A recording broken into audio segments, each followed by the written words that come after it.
पश्चिम बंगाल की राजधानी कोलकाता में रेड रोड पर योग दिवस पर ग्रैंड कार्यक्रम हो रहा है। इस कार्यक्रम में प्रधानमंत्री नरेंद्र मोदी भी पहुंचे। उन्होंने कोलकाता से जनता को संबोधित भी किया।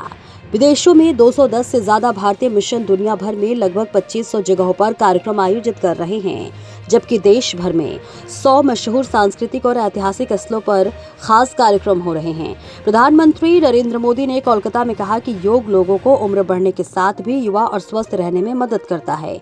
उन्होंने इस बात पर जोर दिया कि योग का अभ्यास लगातार शारीरिक और मानसिक विकास को बढ़ावा देता है। अंतर्राष्ट्रीय योग दिवस के कार्यक्रम को संबोधित करते हुए मोदी ने कहा कि योग उम्र के बढ़ने के साथ भी युवा और स्वस्थ रहने में मदद करता है। योग इंसानी जिंदगी को लगातार विकास की ओर बढ़ने के लिए प्रेरित कर सकता है। उत्तर प्रदेश में 12वें अंतर्राष्ट्रीय योग दिवस का मुख्य कार्यक्रम झांसी में आयोजित किया गया। अंतर्राष्ट्रीय योग दिवस के अवसर पर आज झांसी में आयोजित सामूहिक योगाभ्यास कार्यक्रम में उत्तर प्रदेश के मुख्यमंत्री योगी आदित्यनाथ भी शामिल रहे। योग दिवस कार्यक्रम में मुख्यमंत्री योगी आदित्यनाथ ने लोगों को संबोधित किया। उन्होंने कहा कि स्वस्थ शरीर से ही स्वस्थ समाज का निर्माण होता है। साथ ही सभी को योग दिवस की शुभकामनाएं दी और आयुष पत्रिका का विमोचन किया। काशी में योग दिवस घाटों से लेकर छतों तक प्राणायाम। अंतर्राष्ट्रीय योग दिवस के अवसर पर नमो घाट सहित पूरे वाराणसी जनपद में व्यापक स्तर पर कार्यक्रम आयोजित किए गए। नमो घाट पर हजारों लोगों ने एक साथ योगाभ्यास कर स्वास्थ्य और फिटनेस का संदेश दिया। 80 घाट, दशाश्वमेध घाट समेत गंगा तट के विभिन्न घाटों पर भी बड़ी संख्या में लोगों ने योगासन किया। सूर्य नमस्कार, प्राणायाम एवं विभिन्न योग मुद्राओं का अभ्यास कर लोगों ने स्वस्थ जीवन का संकल्प लिया। प्रशासन के अनुसार शहर और ग्रामीण क्षेत्रों में विभिन्न स्थानों पर आयोजित कार्यक्रमों में लगभग 10 लाख लोगों ने भाग लेकर योग दिवस को जन आंदोलन का स्वरूप प्रदान किया। पूरे जिले में उत्साह, अनुशासन और स्वास्थ्य जागरूकता का अद्भुत वातावरण देखने को मिला। अंतर्राष्ट्रीय योग दिवस के उपलक्ष्य में वाराणसी में स्थित पंडित दीनदयाल उपाध्याय पार्क परिसर में योग शिविर का आयोजन हुआ है। बता दें कि यहाँ पे बड़ी मात्रा में लोग योगासन कर रहे हैं और प्रशिक्षकों द्वारा मार्गदर्शन के द्वारा लोग योगा करके अपने स्वस्थ जीवन का संदेश दे रहे हैं। तो हम तस्वीरों के माध्यम से आपको दिखाना चाहेंगे कि लोग किस प्रकार योगा कर रहे हैं।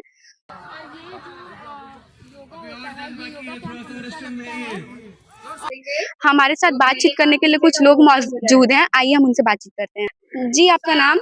अरविंद सिंह। जी अरविंद जी, ये बताइए कि आपने ये जो योग शिविर लगवाया है, इसके पीछे उद्देश्य क्या है? इसके पीछे स्वास्थ्य जीवन और कुछ विचार है, यही है हम लोगों का कि इस भाग दौड़ की जिंदगी में हम लोग कुछ समय निकालें अपने शरीर के लिए, जिससे हमारा शरीर स्वस्थ रह सके। आजकल माहौल और वातावरण इतना प्रदूषित रह रहा है, खान पान की भी चीजें भी अब बहुत शुद्धता नहीं रह गई है, जिसके चलते हम लोग यहाँ पर राष्ट्रीय स्वयंसेवक संघ द्वारा यहाँ पर रोज प्रातः 5:30 बजे के आसपास 5:30 से 6:30 गर्मी के दिन में यहाँ 1 घंटे का शिविर लगता है योग का, जिसमें हम सब यहाँ पर सम्मिलित होते हैं। भारी से भारी संख्या में माताएं, बहनें और भाई आते हैं और योग का यहाँ पर पूरा लाभ उठाते हैं। एक प्रशिक्षित शिक्षक भी हैं एक तरह से, जो पूरा योग का यहाँ पर अपना वो कराते हैं, और किसी को कोई समस्या भी होती है योग से संबंधित चीजों में तो वो उनसे पूछ भी सकते हैं। जी, आजकल के भागदौड़ भरी जिंदगी में लगभग 15 से 20 मिनट जो योगा किया जाता है, उससे जीवन में क्या चेंज आ सकता है? मैं आपको बता दूं कि जीवन की बात अगर देखा जाए तो जीवन में योग का बहुत बड़ा महत्व होता है। लोग कहते हैं ना, हमारे पूर्वजों से कहा जा रहा है कि सुबह उठना, भोर में उठना, 1 घंटा कम से कम अपने शरीर के लिए देना आवश्यक होता है हर व्यक्ति के लिए। अगर दिन में, अगर सुबह में, मॉर्निंग में अगर 1 घंटा अगर समय अपने शरीर के लिए देते हैं तो पूर्णतः निरोग, अगर हम स्वस्थ रहेंगे तो हमारा दिनचर्या भी स्वस्थ रहता है। और समय निकालने की जो बात है, जहाँ तक आपने कहा इससे क्या, तो आपको बता दूं, हर लोगों को हर लोगों को अपना एक समय निकालना चाहिए, जो सुबह में कम से कम 1 घंटा मॉर्निंग वॉक हो, या अपने व्यक्तिगत जीवन के लिए योग का बहुत बड़ा आधार है उसके लिए, जो होना आवश्यक है।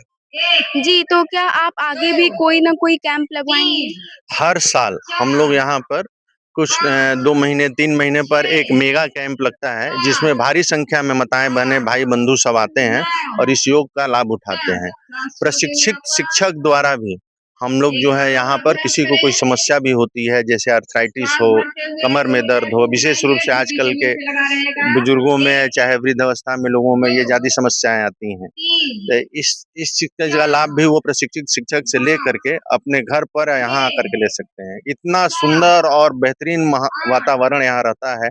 आप खुद भी देख सकती हैं कि लगभग 10 एकड़ का ये एक परिसर है, पंडित दीनदयाल उपाध्याय उपवन जो है, और हम लोग इसके लिए सौभाग्यशाली हैं कि हम लोगों को इतना अच्छा, इतना सुंदर और स्वस्थ वातावरण मिला है। सबसे बड़ा उपवन इस है ये क्षेत्र का और मतलब हम लोगों ने बता दो कि ये कैंप डेली का डेली चलता है। हम लोग का राष्ट्रीय स्वयं सेवक संघ की यह शाखा यहाँ अपनी चलती है शाखा प्रतिदिन और लगा शाखा में प्रतिदिन महिलाओं माताएं जो आती है वो कम से कम 30 से 35 माताएं और यहाँ पे पुरुषों की संख्या प्रतिदिन कम से कम 35 से 40 मतलब 70 से 80 लोगों की डेली रेगुलर यहाँ शाखा लगती है, जिसमें प्रतिदिन नित्य राष्ट्रीय स्वयं सेवक संघ अपना खुद का व्यायाम और आचार विचार का प्रदान करना, व्यक्तित्व का निर्माण। हमारा स्वयं सेवक, राष्ट्रीय स्वयं सेवक एक व्यक्ति निर्माण करता है। वो व्यक्ति जब यहाँ से निकलता है तो पूरी जगह जाके बिखरता है। हम लोग के अंत में कहा जाता है कि संघ विकिर, उसका मतलब यही उद्देश्य ही है कि हम यहाँ से निकले तो कहीं ना कहीं अपने चीजों को दें, इस समाज को दें। तो हम एक व्यक्ति का निर्माण करके और समाज को देते हैं और ये तो प्रति वर्ष ये लगता है।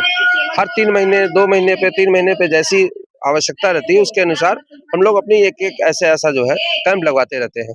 आप लोगों ने सुना कि योगा कितना जरूरी होता है और यहाँ पे योगासन करने वाले लोग भी बहुत ही ज्यादा हैं, जैसा कि हमने आपको तस्वीरों के माध्यम से पहले भी दिखाया। और यहाँ के जो आयोजक है उन्होंने ये भी बताया कि यहाँ पे हर बार मेगा कैंप भी लगता है। प्रतिदिन ये लोग योगा आसन के लिए यहाँ पे कैंप लगवाते हैं।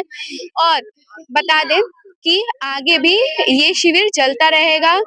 न्यूज़ 24 भारत टीवी वाराणसी से मैं वंशिका सेठ।